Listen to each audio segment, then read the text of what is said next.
Morning everyone, it's Laura the Quarantine Gardener, and today I'm here with something of a conundrum. So if you have any suggestions or can help out, I'd really appreciate it. So here we have Japanese knotweed, and the reason it's a conundrum is, as you know, it's a notifiable kind of plant that's, they've spent millions in the UK trying to eradicate it, and then the department over there actually gave up and said, hands up, we can't control it. And the building of Olympic Park was delayed significantly because Japanese knotweed was found around where the proposed stadium was going to be, and it went down, I don't know, something like 30 meters at the time was quoted. However, the reason I'm doing a Quarantine Gardener clip is this Japanese knotweed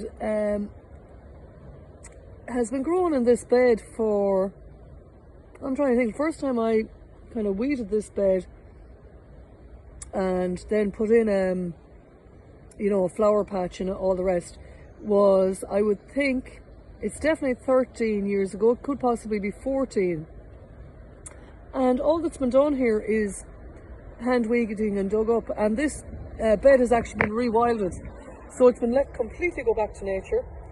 And it's a real interesting bed, because what has survived is, in terms of cultivated plants, is the cultivated Montfresia there you can see, and also lots of campion. I just walked up the bed so you get to see this.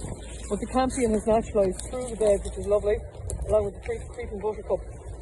But all of the other ornamentals, this was ornamentals, but if you like, semi-naturalised ornamentals, so in keeping with the nature and the water. But it's been just left completely go, and what survived is the campion. However, the conundrum for me is this has not been weeded, even hand weeded, in, let me think, 4 years. And the Japanese knotweed hasn't spread.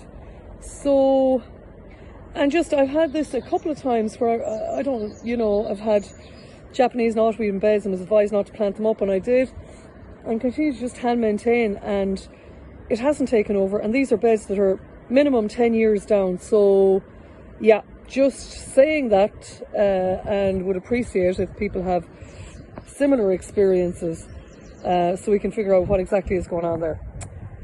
Okay everybody, it's a question rather than an answer today, but it is a question. Hope you're all really well, and happy gardening.